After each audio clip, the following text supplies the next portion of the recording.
Welcome, everyone, to a truly unique game of AoE2. We're going to see a new meta that's been quietly developing on this map, African Clearing, taken to ridiculous extremes by high-level players who seem deeply opposed to making farms. We've had the bad fortune of spawning in against most of Finland's best players from the clan Suomi. Villese, playing in the yellow, has been widely regarded as a top 10 player in the world for a long time. He's playing as the Poles, a civilization known for OP farms. His teammate, Rubenstock, playing as purple, is on the Sicilians, another civ with great farm bonuses, which are going to be completely ignored in this game. In the eastern corner of the map, TheMax is playing the Magyars in orange. TheMax is widely regarded as one of the strongest team game players in the world, especially in boomy positions where he can make cavalry. Suomi's fourth player in this game is Piti, a player who you might not know, but he's about 1k6 rated, and as a member of Clan Suomi, he is of course a very capable Nomad player. Fortunately, we have some strong players in our team as well, even though we are a random stack and therefore don't play together regularly. Playing as the Britons in gray, we have Gotoba, a 1k7 rated player. We also have Kombiusi on our team, a 2k4 rated player playing as the Franks in the blue. Smokey, another 2k4 rated player, is playing as Teal on the Dravidians with a beautiful pond. And I'm in our team's pocket position, playing in green as the Byzantines. I'm a 1900 rated player, and I've got a great town center. Even though I don't have a double pond, I do have a wood line on my TC, which helps a ton with fish booming on African Clearing. We'll go ahead and observe Rubenstock's starting eco, and take note of what he's doing to get started with this build. He's only got 3 on shore fish, so he'll need 2 more on food in the long term to produce villagers, but he's immediately going to build a lumber camp, and all of his villagers on food are all working on this single shore fish. You can see I'm doing something similar here, where I have just enough on food on a single tile of shore fish to keep my villagers producing. We're all trying to eliminate that single tile of fish in our pond so that we can build a dock that fits the pond. Because you can't fit 5 villagers on a single tile of shore fish, Rubenstock is doing something very similar to us. He's capped out at 4 on that shore fish, and he just needs a little bit more food income, so he's grabbing his first elephant. Villese is unsurprisingly doing something pretty similar here as well. He's got 4 on a single tile of shore fish, and TheMax has actually brought in this elephant underneath his town center. TheMax is also taking advantage of this single tile tree underneath his town center. Even a single tree close to your TC makes a big difference in these builds, because your villagers don't have to walk so far in the early game to set up your wood economy. The sooner you start producing eco units from a town center and a dock, the bigger the payoff. That double production of your eco is everything. Player 2 is not actually going for this Fishboom build, and that kind of makes sense. He's not the highest rated player on his team, so instead he'll try to be aggressive and make sure that his teammates are in a position to carry. Player 7 is also going for a purely land-based strategy. He doesn't actually have his town center on a pond, which could be considered a mistake, as it's great to have that food eco, but it's hard to say, as he might just not have been able to find a pond with his starting villagers. You can see that I have my dock up already, and I'm producing my first fish before the other players even have their docks up. This is all because I have access to this starting wood line. My villagers didn't have to walk to the edge of the map to build a lumber camp, so my economy is ahead of schedule. You can see that all the members of Team Suomi are getting their docks up now as well, but we do have this little economy advantage that we can use to pull off a great castle age timing. At this point, you can see that the players who are doing this type of Fishboom strategy have at least 6 on wood. The reason you would need to have 6 on wood is because that's the bare minimum to consistently produce fishing ships. You will eventually need to go for more than 6 on wood so that you can build other buildings that you'll need to advance through the ages and execute your military or boom strategy. At this point in the game, when the players have all finished building their docks, our teams have equal eco numbers. We're tracking at 59, maybe 60 apiece, and that the game is quite close. We even have a small lead at this point. However, 3 of the enemy team's players have docked. Only 1 of our 4 players have docked. It's going to be very hard to maintain that eco lead when they have more production buildings for their economy. Rubenstock has an amazing pond here. When you have one of these double ponds, it means that you have 7 tiles of shorefish instead of just 3 after you've removed that first one. That's 1,400 food instead of just 600, so you can make more fish and even leave a village or 2 on shorefish if you want to, like Rubenstock has by his dock. TheMax has 6 on wood here, and he's hunting away underneath his town center. It can be challenging to have enough food underneath your town center during this type of build, because you don't want to take the shorefish that you're leaving for your fishing ships to collect. He's up to 8 on wood now, and he's looking for more hunt. But if this elephant runs out, he'll need to either take that sheep, or those vills will go idle. Normally on this map, you wouldn't really want to take sheep. The meta play is to focus on consuming elephants and shorefish, but when you're taking the shorefish with your ships, it can make a lot of sense to go ahead and actually collect from a sheep as well. For example, in this position, the Max could have eaten that sheep, avoided a little bit of idle time, and had a slightly smoother economy. You'll see that other players do have sheep under their TC, ready to be eaten. I'm here with just elephants, but I'm pulling in some sheep as well, just in case I run low on food. You can see I've capped out at 5 fishing ships here. I'm playing as the Byzantines, a ship without any economy bonus. That means it's not super easy for me to make extra fishing ships, and it's easy to get to a stage in this build where you are running out of shorefish in your pond, and you need to get those fish traps built. But you might not have the wood to do so. So if you don't have a pond like Rubenstock has here with extra fish, your fishing ships might go idle. Note that Rubenstock is starting to take sheep as well, and we can see that his teammates are also set up with sheep underneath their TC. We're all getting extra food from our water economies, so none of us mind eating some slow collecting sheep as well. The Max has 12 on wood, and he's going for a 23 villager feudal age, like I am. I have fewer on wood than he has because I have less fish, and because the wood close to my town center means that I don't have to rebalance my eco as drastically. When your villagers have to walk farther to get wood, you actually have to send more villagers to get the same amount. Each villager collects a little bit less wood because of the walking time involved. While I've capped out at 5 fish in my pond, the Suomi players will play a little bit differently here. Rubenstock, of course, has the ability to add tons of fish to this pond because he's not really at risk of running out. Villese, at 32 pop, has a larger eco than the rest of the players, and he's going up to the next age. But he does have 7 fish in his pond. Because Villese isn't going to be taking advantage of the Polish farms, he, like me, is kind of working without an economy bonus. I think that it might mean that these fish will go idle at some point, because 7 fish is just a few more than I think is really optimal to make in a small pond. He's also spending wood on walls. This is totally okay, because he's added extra economy, and therefore wants to protect that eco so he doesn't take damage. But again, this build is just very expensive on wood, so he might run low at some point. With this nice secure base, Villese will go ahead and continue to get his food eco rolling. You can see that once again, he's actually just fished out 1 tile of this pond. I'll go ahead and add my blacksmith and market and go up to the castle age. When you're doing this build, going for 25 villagers and 5 fishing ships is a good approach if you have a nice, clean start. I let my team know that Suomi is probably fish booming in this game, simply because I know that Rubenstock loves to fish boom, and I noticed that I had an earlier fast castle timing compared to all of the Suomi players. Because of that, I am confident that they must have fish too. Totally cracked me up when Smokey added a dock. When I added a dock, being 500 elo lower than Smokey, he's not going to copy me. But if I tell him the Finns are doing it, he'll do it too, because when the Finns are doing something, it must be good.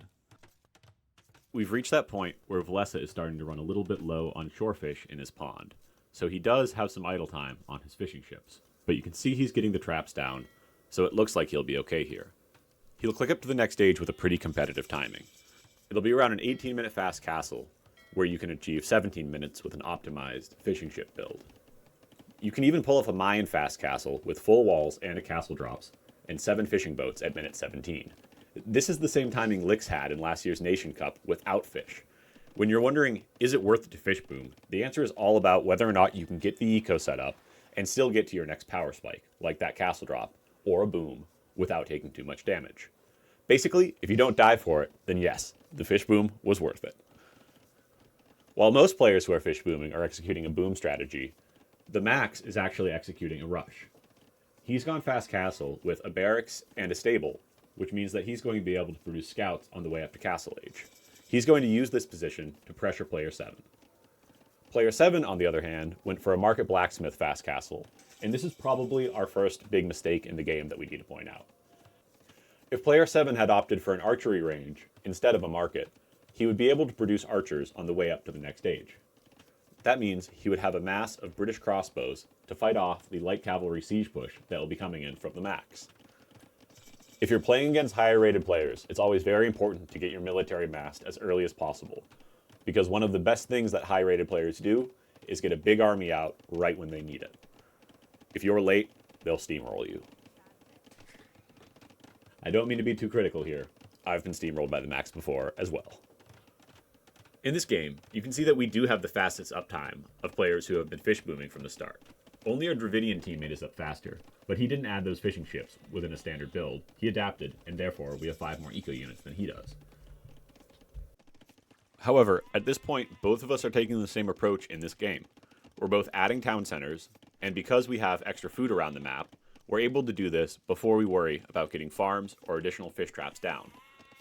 Smokey has these extra sheep underneath his town center, and I've already got my fishing eco mostly set up. This is more than enough food economy for 1 TC, and I can make up the extra food eco I need with some sheep and deer for my other 2 TCs. Villese has actually added a second dock before his second town center. I don't totally agree with this. He's already got 7 fishing ships fully trapped in his first pond, and he can fit 3 more in that pond. That one pond is already able to fully support 2 town centers of production, so it would make sense to get that second TC up before the second dock. This deviation from our team's town center focused approach really signals the start of Team Suomi's absurd fish boom. Nobody fish booms like these absolute madmen. They're going to do something that I have never seen before, but that I've been doing ever since. They're going to completely refuse to add farms. They don't care about farms, they don't like them, they don't want them. It kind of seems like a farm was rude about their dog. These guys love fish and are just going to fish trap it up. I'm only using the fish as an early boost to my food eco, and otherwise start to add farms. But the Suomi players are going to do an open land map fish boom like you've never seen before. As I mentioned, player 7 went for a market blacksmith fast castle, meaning that his archery range was delayed. And he's only got 1 range here, so his crossbow mass really isn't that big. As you can see, it's not able to clear up the Max's light cav Scorpion army. It's very important when going for crossbows to go for an archery range as soon as possible in Feudal Age. Otherwise, it's really just impossible to have the crossbow mass that you need to contest early Siege and Castle Age. And as you can see, now player 7's been forced off of his gold, and it really looks like the beginning of the end, because he won't be able to produce archers long term, and he's up against the Max's cavalry and siege, so this position is probably lost. Smokey and I have very strong economies at 60 and 58 villagers. Only Rubenstock on the enemy team also has 58 economy. However, we've got a bit of an awkward position here, in that player 1, Uzi, playing as the Franks, is up against a camel civ. The Hindustanis can be seen as a hard counter to the Franks, because the Franks want to make knights, and the Hindustanis want to make camels.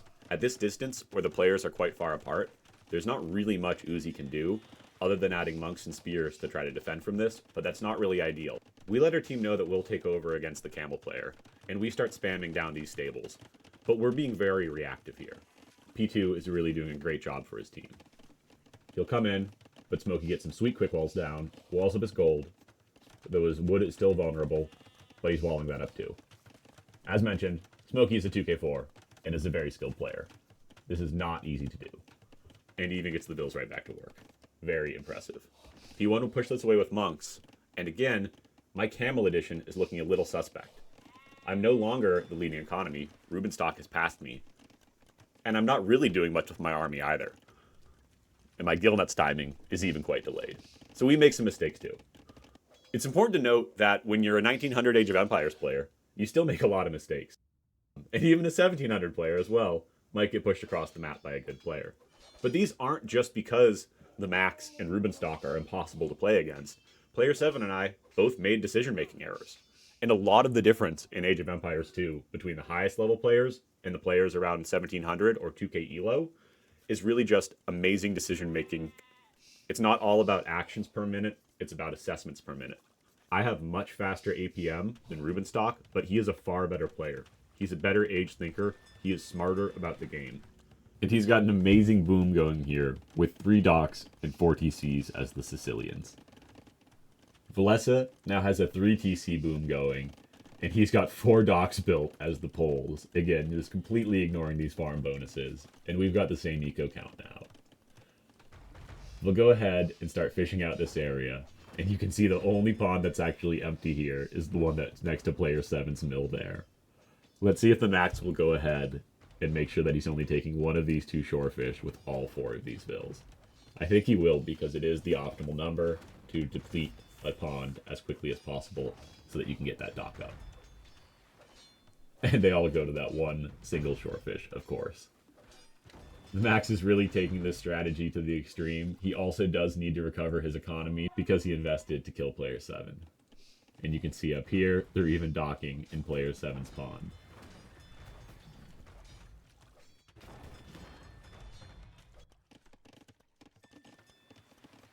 You can see that the Max even has a dock here in player 2's pond because P2 is going for a standard boom. Back at home, I'm adding a university now and starting to think about going up to the next stage. I'd probably be in a better position if I added fewer camels, or no camels at all, and got up around the same time as player 5. However, if P2 had kept flooding camels toward us, which he didn't do, we really would have needed my stables, so it is a little bit hard to say. Unfortunately, we are 75 eco units behind as a team, largely because we have a player at 8 eco against the Max's 62, but we do also have Smokey in a very strong position. We have 2 players in a strong boom position, and the enemy team also has 2 players in a strong boom position. And both player 2 and I are both sending our camels out across the map. Probably the best thing about me going camels this game is Uzi having his cavalry freed up to go engage with things that he can actually counter. If his knights are just being constantly tracked by Red's camels, he's going to have a really hard time getting value. These knights will be pushed away from the castle, and the castle will do a great job of protecting the fish in this area. We can see that the Max has finally built the dock that he was preparing for in this pond, and he's moved on to hunt because he wants to leave all of that shorefish for the fishing ships. He's also preparing another pond here by using this town center and the villagers around it to fish out that single tile. And he's even adding another mill to get access to this pond. In the north of the map, our teammate Smokey has come forward to build archery ranges on Rubenstock's face. However, Rubenstock is taking advantage of the faster build time on Sicilian castles to get this castle up and defend his fish. Normally, castle dropping ranges would completely shut this down, but elephant archers are just so tanky that they can spawn underneath castles and still back up with enough HP to be effective in the fight. So this won't stop Smokey's push, but it does slow it down, and Rubenstock is definitely doing the right thing to continue to get more donjons up in this area. We'll come in with our camels here and try to be disruptive, as Smokey continues to get ranges up to the north and the south of this castle. He's doing a great job of getting map control with forward production buildings. My production buildings are actually nowhere in sight, and they're really way too far back. This is definitely a mistake that we're making in post-imp that we can improve on. The Max will continue booming, and he's now up to 82 villagers. That's not a ton, but he really did a lot of damage, and player 7 is still only at 14 villagers. So he's doing a great job to get back in the game as soon as possible. Smokey is doing a great job in the north, getting his push set up. Rubenstock has just hit the Imperial Age, and chemistry is about to come in for Smokey, so he'll be able to produce bombard cannons from both of these siege workshops to pressure that castle and push back these donjons. Villese has a beautiful array of stables set up on the front of his base, and he's going for Cavalier with the Polish unique tech, Slot of Privileges. Normally, this would be empowered by a massive Polish farm boom, but instead, it is, of course, the Finnish fishing ships. Smokey continues to push in here, and his units are just so tanky that they don't have to respect the donjon damage too much. We're about a minute away from getting heavy camel, and we're just in here trying to find some opportunities to raid Rubenstock and do as much damage as possible to enable this push. We'll send some units across the center of the map as well to contest red, but unfortunately, we do take a bad trade here against the superior Hindustani camel army. Until heavy camel comes in, we really don't want to be taking this fight, but fortunately, we will be able to make enough camels to recover in that area. Even though they're not the best raiding unit, we're still trying to get some damage done with our camels, and we're having a lot of success up here in Rubenstock's base, disrupting the fishing eco and clearing up some villagers. This is really allowing Smokey to capitalize on this position, and he's doing a great job to get his bombard cannons out and start taking out these buildings. This elephant archer bombard cannon army is incredibly powerful. You really need a large army of onagers and cavalry to take this out. The onagers can clear up the elephant archers, while the paladins can clear up the cannons to allow those onagers to engage. Otherwise, the HP is just too much to push into. We've added some ranges forward, and Smokey and I are continuing to just pressure Rubenstock 1v2.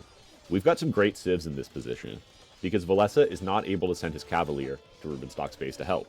If he did that, he would simply meet our Camel army and lose those Cavaliers. Instead, he'll have to send them across the map into our base, where if we play correctly, he will still meet a Camel army. Uzi has decided to add a TC up here in the corner of the map. This is likely just to get value out of this villager by creating extra villagers so we can make more production. We're getting some raids in on red. We've got that heavy camel upgrade now. He'll try to bait us into the castle, so we'll just spread out a little bit. We've got some camels here as well that are unfortunately just sitting idle. But the push continues in the west, and Rubenstock unleashes 3 rams to try to hit these bombard cannons, but Smokey will just go ahead and try to attack ground to knock these rams down. He gets the first one, and easily clears up them all. Again, Smokey is a 2k4 rated player, and through the quick walls and attack rounds and forward buildings, you're really not seeing a lot of mistakes out of this player. He's doing a fantastic job. As I mentioned, Villese has to send his Cavalier all the way across the map, and they're not really getting a ton of value because we're just chasing them down with counter units. As such, he's actually getting infantry upgrades to prepare an Obuk switch, as those will be able to counter our camels. So I do a cute little move here to pull back 6 of the camels, because I don't need them all chasing the small Cavalier army. This is pretty important to do, especially if, like me, you forget to check your base and post imp, and just AFK all the units that you sent to chase the Cavalier in the first place. I've added siege workshops forward, and Smokey and I now have 9 bombard cannons to push down Rubenstock's base. Smokey just continues to dive into the town centers, and continues to be disrespectful of the Donjon Arrow fire with his Elephant Archer mass. Villese will continue to raid us, and will continue to chase with our camel army. Uzi has switched on to Halberdier as well now, to help deal with the incoming camels from the Hindustani player, and to deal with Villese's Cavalier.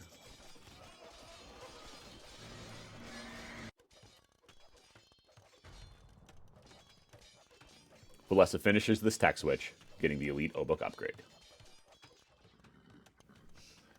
And Rubenstock is forced to retreat across the map.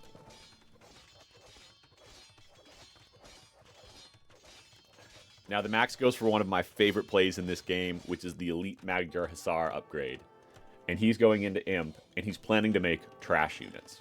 The reason he's doing this is because he wants to be able to spend all of his gold on trade.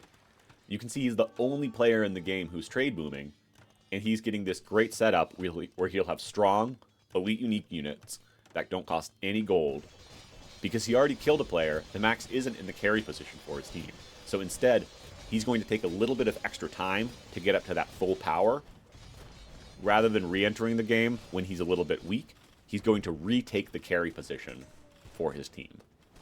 Rubenstock's going for some heavy demolition ships to try to slow down our push in the north, and we'll see if he's producing some from this dock. He's not. But he might get some connections out of the other docks anyways. We'll go ahead and push these down, and our Elephant Archer Camel army is looking pretty unstoppable still. Rubenstock, for his part, is doing an amazing job of popping up all over the map with town centers. He's an incredibly hard player to kill, and he's still got 80 population versus player 7's 30. So he's really not in that bad of a position, and he'll be able to get back in this game soon. Uzi is going for Frank Paladin now, and as long as he's able to keep up the gold to produce those will be extremely powerful for our team. Villese here is being pushed back again by our camels and Uzi's halberdiers, and even with the Imperial camels from PT coming in, they won't be able to take this engagement, because we just have pure anti-cavalry counter units.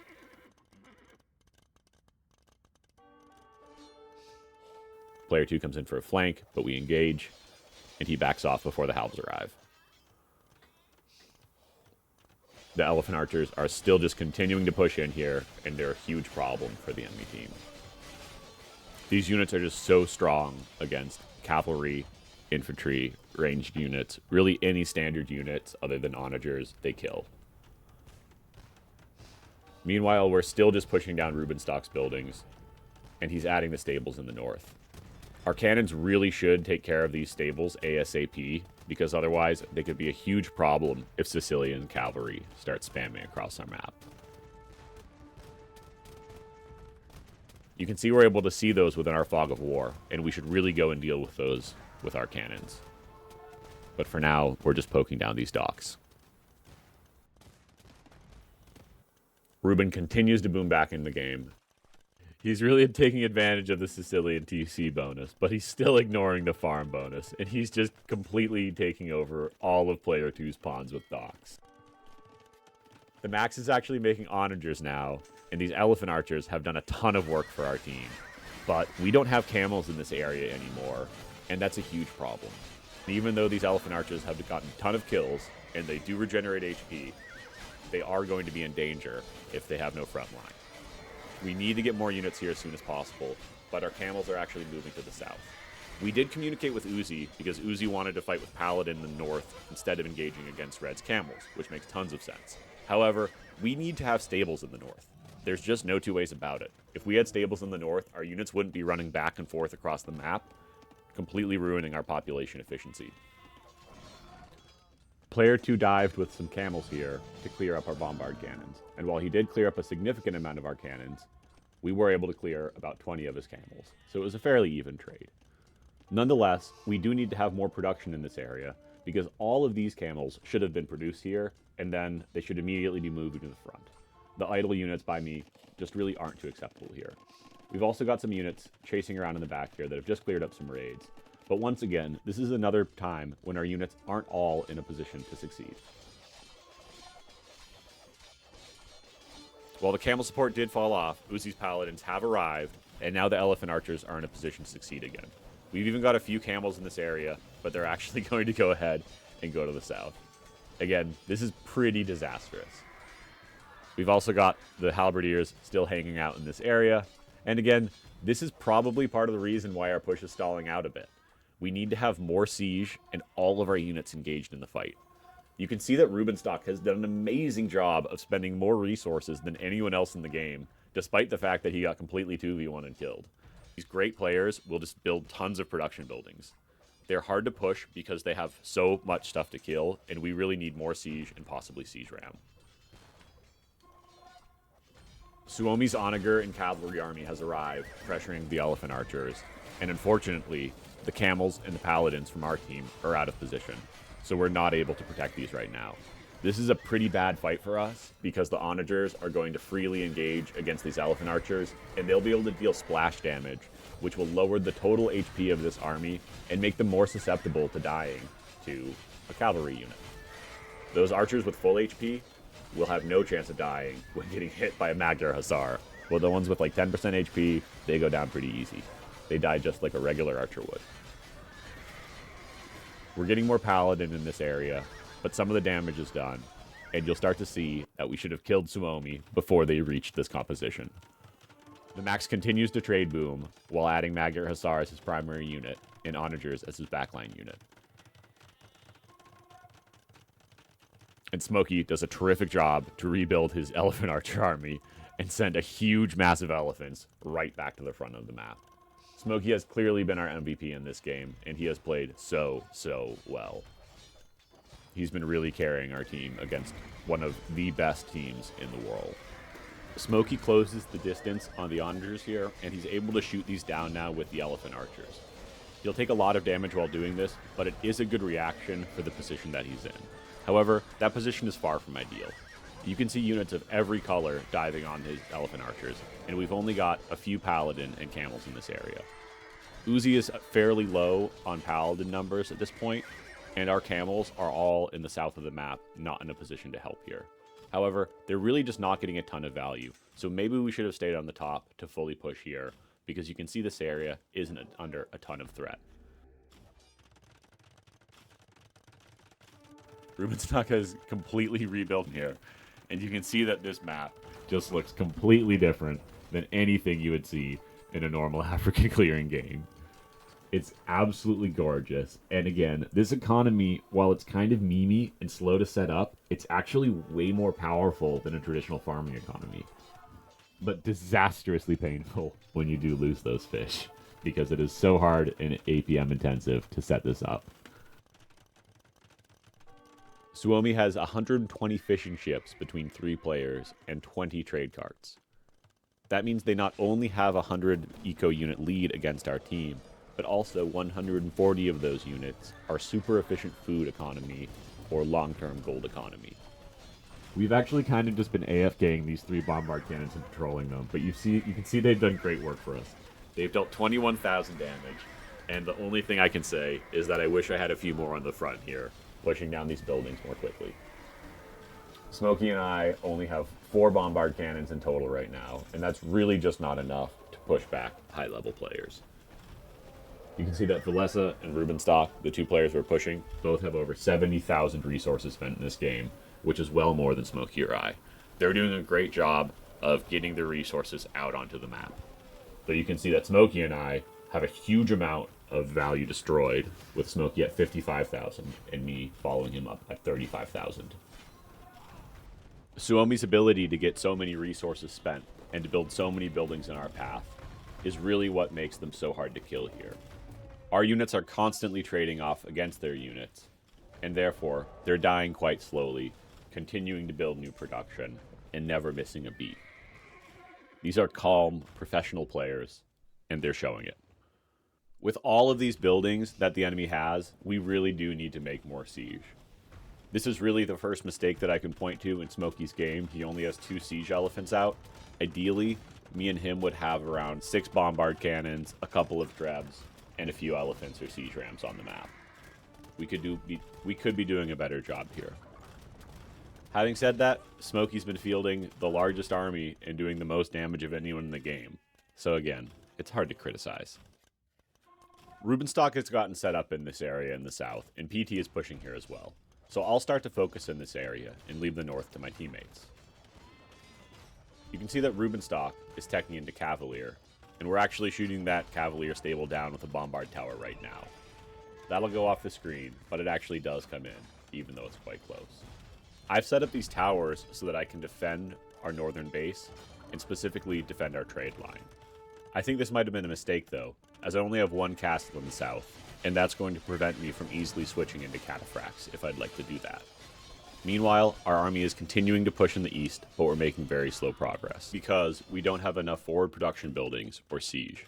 If you look at the minimap, you can see we kind of have a spear driving through their base, but really all the buildings I've built in the middle of the map should be built forward exactly where I need them, either by my castle, where I'm defending against Red and Rubenstock's push, or here in the east, along with Smokey's push.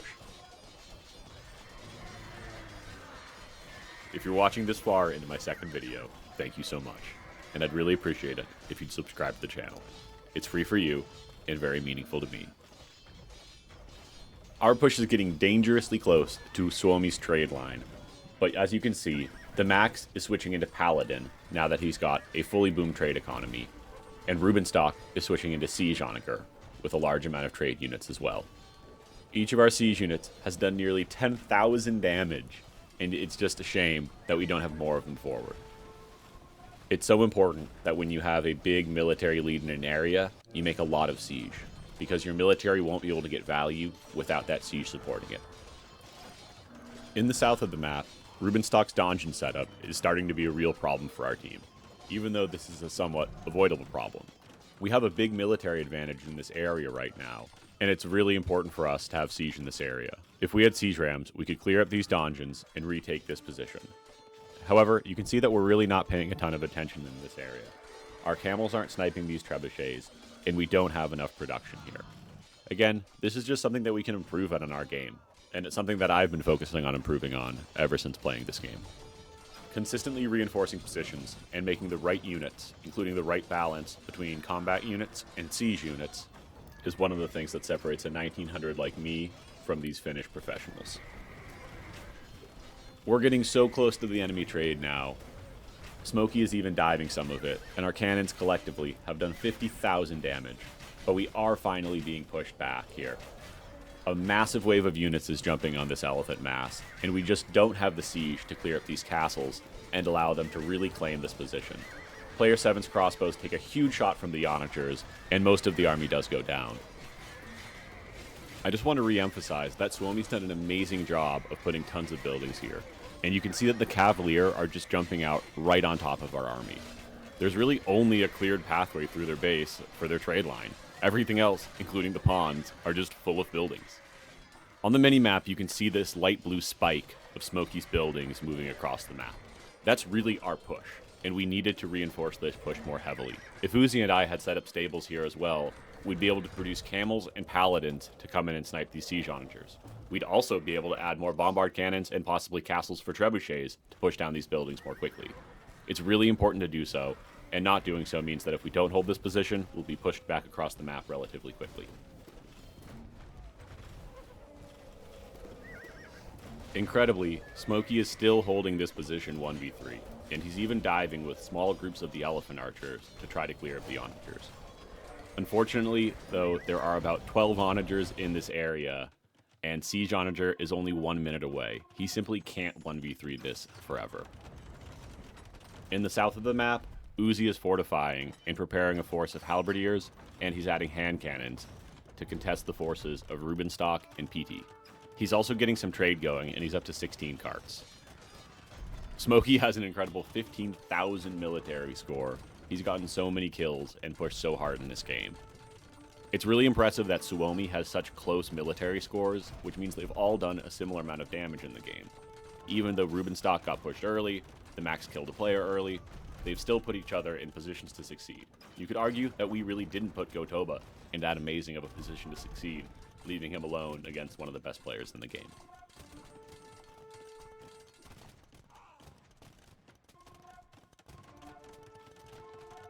Uzi continues to push in the south here, claiming a little bit more space for our team, while we're pushed in the north. This army is completely terrifying now, with the Cavalier, Paladin, and Siege Onagers pushing forward across the map. And it's hard not to repeat how important it is to have forward buildings. Because we don't have stables here, and player 1 doesn't have stables here, we can't pop out to snipe these Siege Onagers before they do damage to the elephants. We've continued to clear up raids in our base, and as you can see, we've got decent economies on our team. We've got good trade going, but ultimately, Suomi just has a huge advantage because all of these farms on Team Suomi are 160 fishing ships. Fishing ships are more efficient than farms, so it's kind of as if they might have 20 extra eco units on food, roughly. You'd have to check a lovely Spirit of the Law video to confirm that. The onagers are just working away at these elephants, and you can see that Smokey is no longer willing to engage. The massive siege onagers is just too high, and there are 28 siege onagers on the map for Rubenstock. It's just a completely terrifying push, and there's not too much that we can do against this if he gets his shots off when we try to dive. You can see that Villese is staying nice and close to this army, trying to interfere with any paladin that are trying to attack the onagers. But that paladin is actually just looks like it might be shift queued across the map. This base used to be Rubenstock's home, and he's come back with siege onagers, and he is here to break stuff. He's clicked directly toward our trade line, and I'm hesitant here to dive with my camels, so I'll just send in 4 in case he lands a huge attack ground. I don't want my entire camel army to die. Villese is zoning me off with the Cavalier, while the onagers move in towards the trade, and he's starting to land attack grounds, clearing up as much trade as possible. The Cavalier are taking the fight, some of them are diving the onagers, and trade is dying. Overall, I think this is probably okay for our team. This army from Team Suomi is super hard to deal with when it's holding a position and defending, but when they move out like this, we are able to take decent trades. While we cleared up this one onager, there are more onagers here. Suomi has about 200 trade carts at this point, and there's another onager army here that's going to go ahead and roll forward for Rubenstock.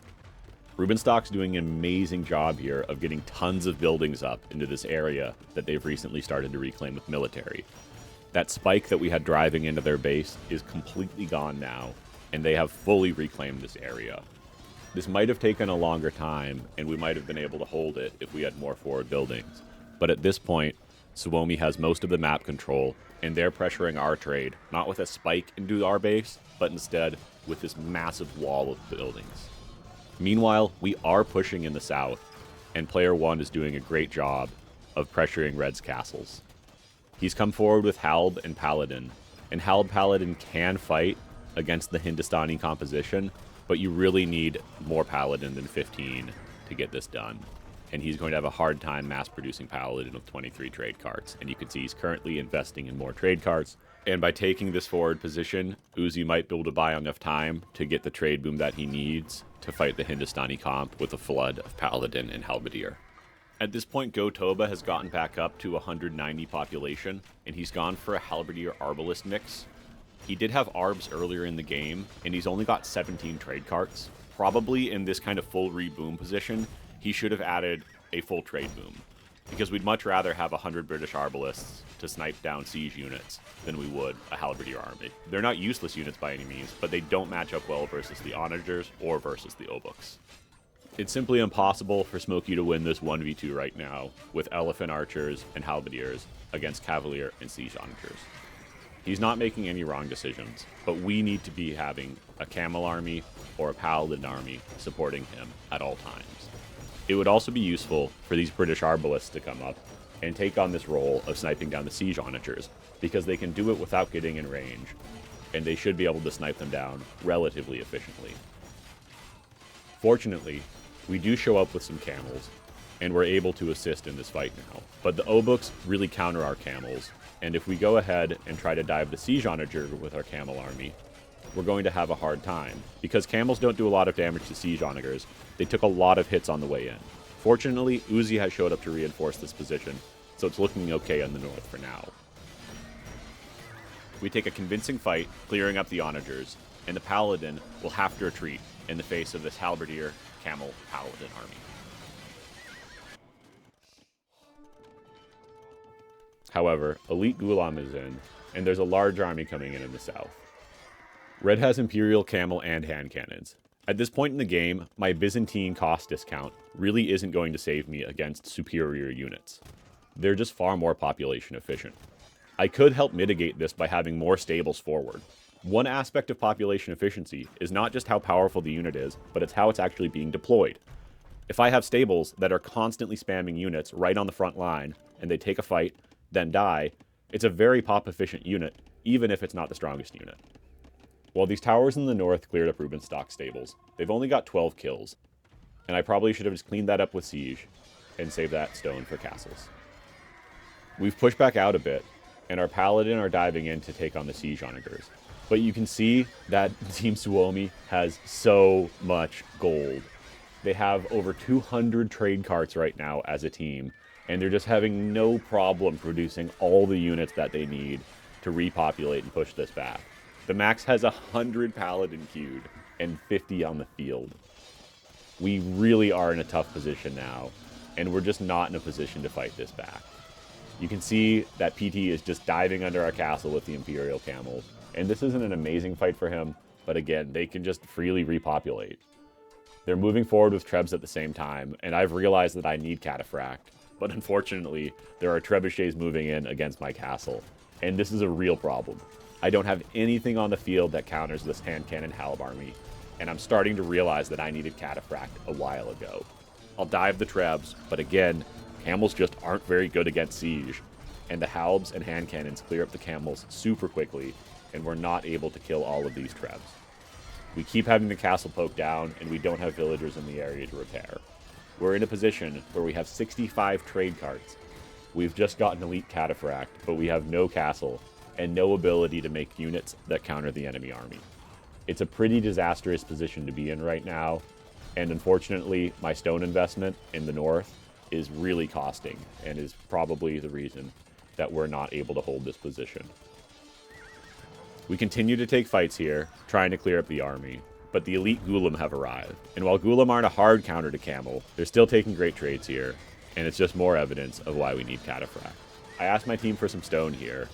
As you can see, I'm out, and I've also got a pretty bad wood balance on my eco. I need more food, but my problem right now in my head while I'm playing this game isn't that I don't have enough on food to produce, it's that I don't have the castles to produce the units I want. The Cavalier and Siege Onagers are diving the British Arbalists, but they've gotten into a choke point, and he snipes down one of the Siege Onagers. The Cavalier can't efficiently engage in the choke here, and he pokes down the next Onager effectively as well, clearing up this army. He's doing a really nice job with this army now, and this is just what you want to see from your British player. A large ball of Arbalist in the late game, taking advantage of their super long range.